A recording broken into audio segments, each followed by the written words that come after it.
તો વડોદરામાં પણ બીઝેડ ફાઇનાન્સની ઓફિસ આવેલી છે અને કરોડો રૂપિયાનું ફૂલેકું ફેરવનાર કંપનીની વડોદરામાં ઓફિસ છે અને ગઈકાલ સુધી ઓફિસ ચાલુ હતી, પરંતુ આજે આ ઓફિસ બંધ હાલતમાં જોવા મળી રહી છે। સમાસાવલી રોડ પર ઉપરની લોટસ ઓરા બિલ્ડિંગમાં આ ઓફિસ આવેલી છે। વડોદરાની ઓફિસ હિંમતનગરના શત્રુઘ્નસિંહ નામનો વ્યક્તિ સંભાળતો હતો। વડોદરામાં પણ લોકોએ કરોડોનું રોકાણ બીઝેડ ફાઇનાન્સમાં કર્યું હોય અને આ હવે ઓફિસ બંધ છે। હિંમતનગરની બીઝેડ ફાઇનાન્સ કંપનીની સીઆઈડી ક્રાઇમ દ્વારા તપાસ કરવામાં આવી રહી છે અને અનેક મોટા ખુલાસા પણ થઈ રહ્યા છે। લોકો સાથે રોકાણ કરાવી અને છેતરપિંડી કરવામાં આવી હોય એવી વિગતો મળી રહી છે। ત્યારે બીઝેડ ફાઇનાન્સની ઓફિસ વડોદરામાં પણ આવેલી છે। વડોદરાના લોટસ ઓરા બિલ્ડિંગ છે જે સમાસાવલી રોડ ઉપર, એમાં ઓફિસ આવેલી છે। લગભગ જાન્યુઆરી મહિનામાં આ ઓફિસનું ઓપનિંગ કરવામાં આવ્યું હતું। પરમ દિવસે અહીંયા સીઆઈડી ક્રાઇમની ટીમ આવી હતી। આખો દિવસ આ ઓફિસની અંદર પણ તપાસ કરી છે।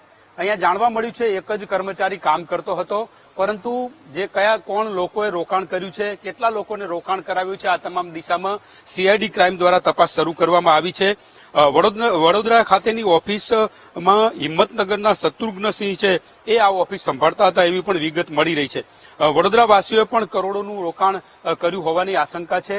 અત્યારે હાલ તો આ સમગ્ર મામલે સીઆઈડી ક્રાઇમની ટીમ છે તપાસ કરી રહી છે।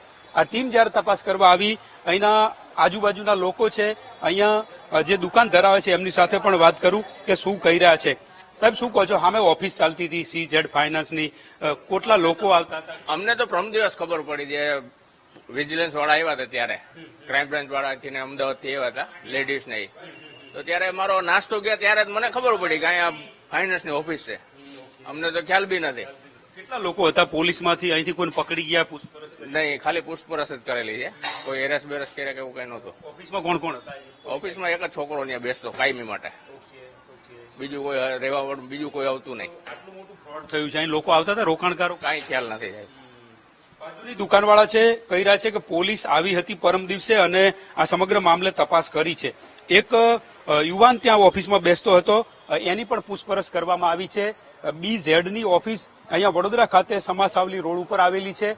અહીંયા પણ તપાસનો રેલો પહોંચ્યો છે। હવે જોવાનું એ રહ્યું કે કેટલા લોકો આ જે સંસ્થા છે એની અંદર રોકાણ કર્યું છે, કેટલા રોકાણકારો સાથે આ છેતરપિંડી કરવામાં આવી છે, એ તમામ વિગત તપાસમાં બહાર આવશે। પરંતુ વડોદરાના પણ અનેક લોકો છેતરાયા હોય એવું અત્યારે આ ઓફિસ ઉપરથી લાગી રહ્યું છે। કેમેરામેન કિશોર ક્ષીરસાગર સાથે માનુ ચાવડા, વીટીવી ન્યૂઝ, વડોદરા।